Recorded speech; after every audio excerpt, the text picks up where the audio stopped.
Masih ingat dengan mantan kekasih putra bungsu Presiden Jokowi, Kaesang Pangarep? Yap, nama Felicia Tisu sempat menjadi buah bibir ketika sang ibu, Meilia Liu, mengunggah postingan yang ditujukan kepada Kaesang. Postingan tersebut meminta kepada Kaesang untuk tidak menggantungkan anaknya setelah mengutarakan niat untuk menikahi Felicia. Setelah beberapa bulan berlalu dan berita tersebut meredup, tiba-tiba Kamis 27 Mei, Felicia membuka suara soal kisah cintanya dengan Kaesang. Lewat kanal YouTube pribadinya, Felicia menceritakan kronologi kandasnya hubungan yang sudah dia jalin selama 5 tahun bersama Kaesang. Dia mengatakan Kaesang tiba-tiba menghilang dan menjauhinya setelah meminta restu kepada orang tua Felicia untuk menikahinya. Tidak tinggal diam, Felicia terus berusaha mencari tahu apa yang sebenarnya terjadi. Alih-alih mendapat jawaban, setelah 2 minggu tak ada kabar, Kaesang justru memblokir semua akses untuk Felicia menghubungi Kaesang. Bahkan keluarga Kaesang pun juga tidak ada yang merespon Felicia. Merasa buntu, Felicia akhirnya memberanikan diri mengirimkan surat tulisan tangan yang ditujukan kepada Presiden Jokowi yang dikirim dari Singapura. Dia menjelaskan, surat itu berisi permintaannya untuk bisa menyelesaikan masalahnya dan Kaesang secara kekeluargaan. Namun sayang, usaha Felicia itu juga tidak membuahkan hasil. Surat yang dikirimnya juga tidak pernah mendapat jawaban. Dengan tegas, Felicia juga menekankan apa yang terjadi bukan soal jodoh atau tidak berjodoh, tetapi soal etika. Keinginan Felicia sebenarnya hanya agar dia bisa mendapat penyelesaian yang jelas dari pihak Kaesang sehingga ia bisa ikhlas dan kembali menjalankan kehidupannya tanpa terusik hujatan dan tudingan kejam.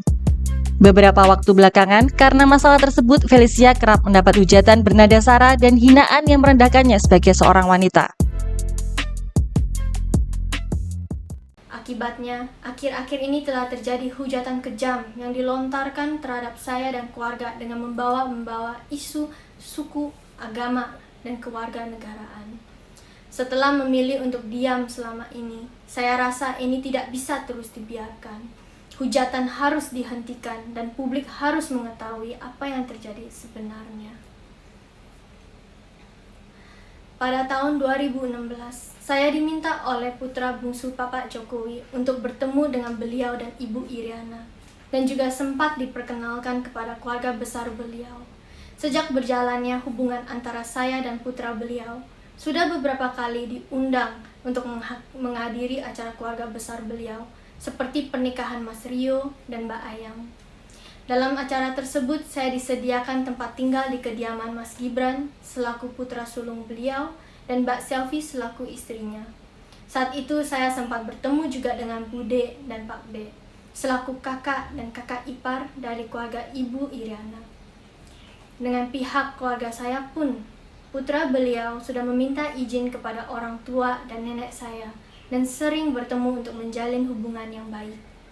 Dengan keakraban tersebut yang dijalin sedemikian waktu, tentunya kehilangan mendadak putra beliau dari kehidupan saya bukanlah hal sepele yang bisa dipertimbangkan dan diperlakukan seperti beberapa hal politik yang sering waktu diabaikan dengan cara mendiam.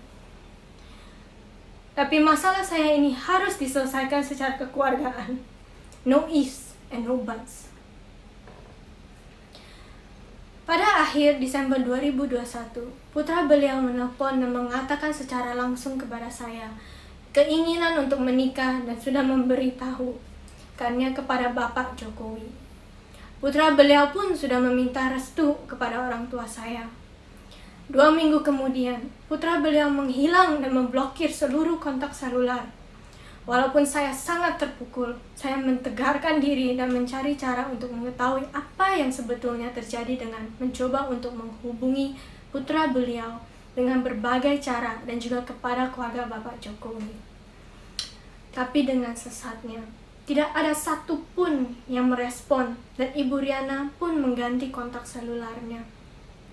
Satu-satunya pembicaraan yaitu dengan Bude yang sempat kaget kepada perilaku putra beliau.